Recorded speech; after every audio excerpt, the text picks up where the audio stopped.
Alright, this video serves as my final reflection for my networked learning project. For my project, I decided to learn how to knit on a round loom. So originally I bought this loom right here at Target. Oh.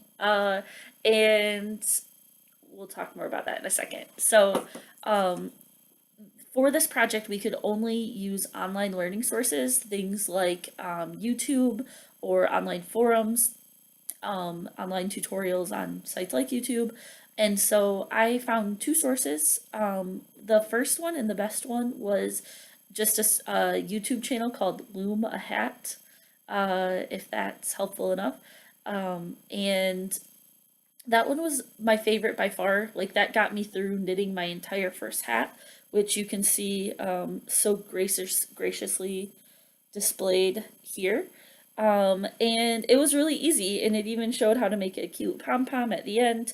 Um, I enjoyed that video the best. As I finished this hat, I knew I wanted to make another one, and so I started watching a couple other videos. And the other one I found that I really liked was by a YouTube, uh, a lady who has a YouTube channel named Angie Wade, and she had a couple different videos, but she had some that dealt with knitting on round looms. It was during this video that I found she had a totally new way of closing off the hat that I think is a lot easier. And just she went through each step a little more slowly. So that's another video. When I finish my other hat, I'm gonna use that one as my inspiration, I guess, for finishing it. So throughout this process, I mean, I learned to knit a hat. There's a cat next to me, if you notice. Um, I learned how to knit a hat, and I mean, it turned out pretty well. I had a couple problems right off. So this was the loom that I originally bought, and this is really, I mean, it looks kind of cool, but it's really clunky. Like the edges are really thick.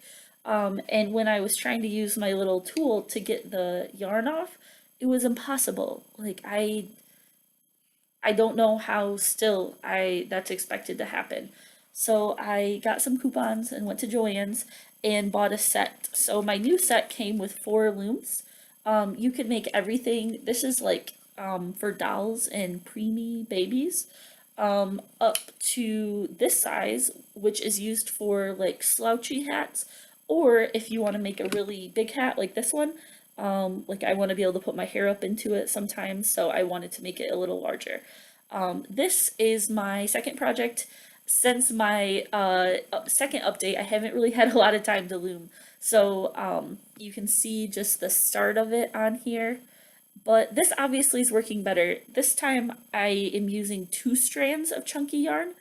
I noticed this hat has kind of larger holes, and it's very warm, but it lets in a little more air. So I just I'm experimenting, guessing that this one's going to be a lot tighter, and stay a lot warmer. So when making my hat, I really ran into one large problem on this one, and I forgot to knit off. So knitting off is just when you take the yarn and you loop it over one of my pegs, and it took me a couple rows to notice. And by that time, I didn't know what to do. I was scared because I had several rows on. I was farther than this, and I didn't want to have to start over. And so I went around just skipping it a couple times until I thought it was looking really weird. I mean, now it looks just fine, but it made two of the separate rows really close together, and I had it. Can't find it now. Oh, right here. And like I said, you can barely tell anything's wrong. But as I was knitting, it looked like a big deal. So I just finally had the courage and I knit off. So this was a great learning experience. Like now I know how to knit on a round loom. So I think that's a success, despite my struggles. So this was a great project, and I don't know. I guess I have a long future as a knitter ahead of me. So thank you.